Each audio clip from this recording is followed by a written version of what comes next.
Ooh, he threw him out. He threw him out immediately.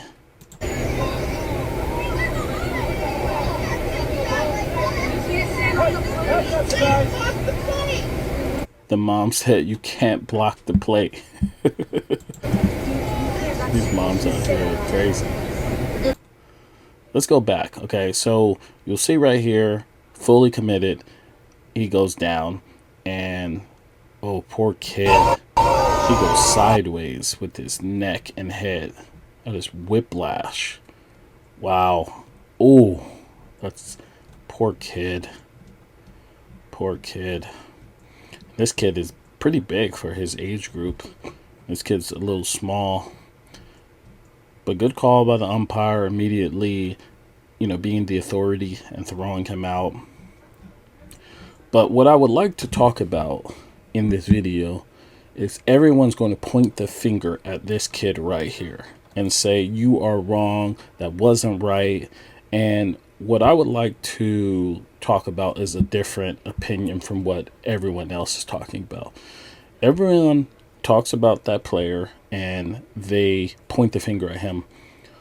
What I would say is that the player is only going to do what the manager allows, right? The manager is the one that teaches this. And I will say this 100%. This is what I was taught when I was playing as a player. If I was running down the line and the catcher was here and he was blocking the plate, they taught us to go in and take him out. That was what we were taught at a very young age. And they also taught us to take out the second baseman. I played second base and shortstop, and there was little things that you can do at second base to protect yourself.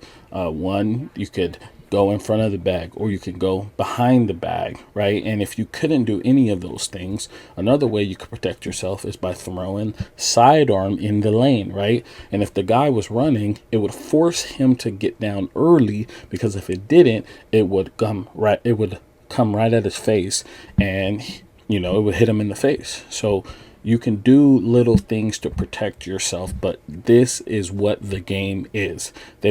The coaches taught us to do this. And so my thought process on this when I seen it was, okay, if he's doing this, the manager must have taught them to do this. He's maybe a hard-nosed manager, old school type manager, saying, hey, we're going to dominate these guys and we're going to play, rough, and we're going to be very, very hard and ruthless. That's the type of manager he is. And I say this from also being a manager. I managed MLB and USA, or managed with them. It's a summer collegiate team, and we had so many top players from Stanford, from UC Irvine, from UCLA, and I managed that team. And I'll give you a quick little story on that. We're playing another team, and they were heckling us, just talking crap.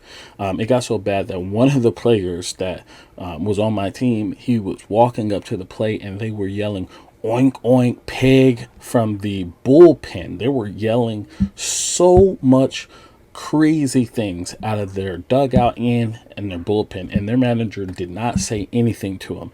So my team is getting frustrated, and they start, talking back a little bit, right?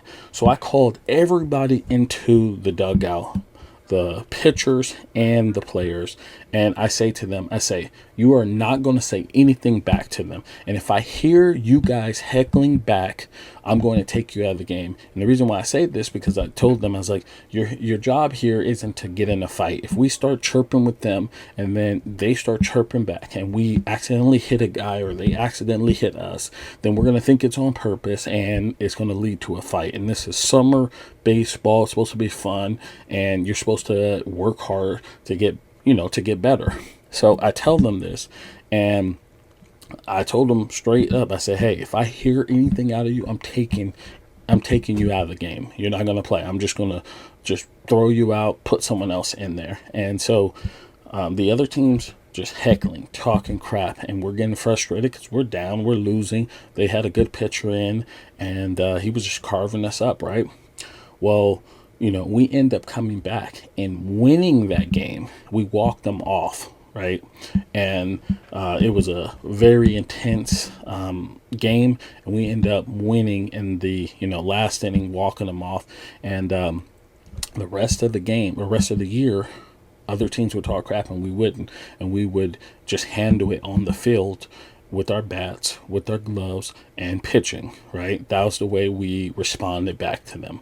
Okay, so the reason I bring that story up is because I didn't allow that. And you know, if the players were not going to do that because I didn't allow it. And in this situation right here, I would say the coach probably did teach him this, and probably really finger pointed at doing stuff like this. But that's just my perspective from playing from little league all the way up to the major leagues. The players will do what the managers allow. And I would love to get your perspective on this. Is this something that you believe is right or wrong? Did you get taught this when you were younger?